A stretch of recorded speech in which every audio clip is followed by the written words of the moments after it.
Les gens infirmes et aveugles ne les guérissaient pas tous, mais il a dit, « En vérité, je vous le dis, le Fils ne peut rien faire de lui-même. Il ne fait que ce qu'il voit faire au Père. » Son ministère s'appuyait sur des visions venant de son Père. Son ministère ne devrait-il pas se poursuivre comme il l'avait promis à ses disciples? Vous ferez aussi les œuvres que je fais, et vous en ferez de plus grandes, car je m'en vais au Père. Encore un peu de temps, et le monde ne me verra plus. Mais vous, vous me verrez. Je serai avec vous, et même en vous, jusqu'à la fin du monde. Jésus-Christ, le même hier, aujourd'hui et pour toujours. Je crois que c'est une confirmation, aujourd'hui, de la résurrection de Jésus-Christ, qui vit au milieu de son peuple et accomplit les mêmes signes et prodiges que lorsqu'il était sur terre.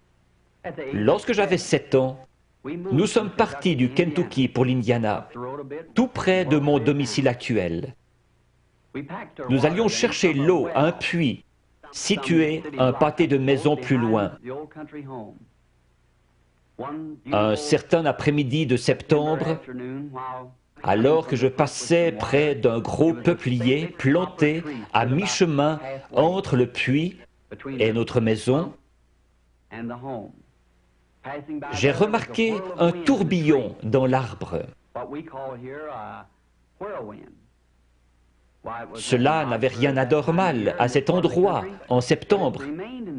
Comme il ne s'en allait pas, je me suis arrêté pour l'observer. Une voix en sortit disant, « Ne fume et ne bois jamais, ne souille jamais ton corps d'aucune manière, car tu dois accomplir une œuvre quand tu seras grand. » Effrayé, je suis rentré en courant à la maison. J'ai raconté à ma mère qu'un homme m'avait parlé dans un arbre. Elle a pensé que j'étais excité et m'a mis au lit.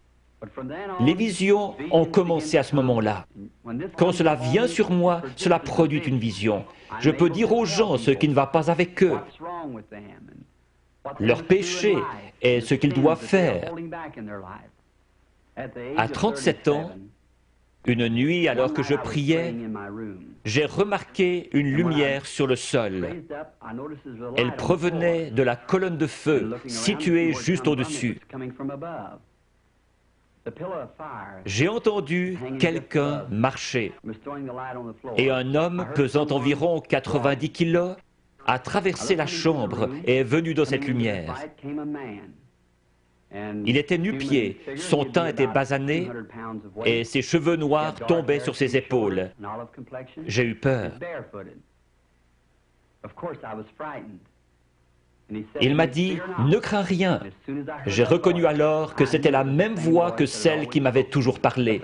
Mais c'était la première fois que je le voyais sous une forme humaine. Il a dit, « Je suis envoyé de la présence de Dieu pour te dire que tu vas devoir prier pour les malades. De grands signes et prodiges accompagneront ton ministère et tu prieras pour des rois, etc. » J'ai dit, « Je suis pauvre et sans instruction. Je ne serai pas capable de faire ce travail. » Il m'a dit que de même que Moïse reçut 2 signes pour confirmer son ministère, de même j'en recevrai 2. L'un serait les miracles en priant pour les malades, et l'autre serait de connaître les secrets des cœurs. Je lui ai dit que j'avais prié à ce sujet, mais que les gens avaient dit que c'était du diable. Il m'a cité le passage des Écritures où Philippe s'adressait à Nathanaël. Puis Jésus lui dit qu'il se tenait sous l'arbre lorsque Philippe l'avait trouvé.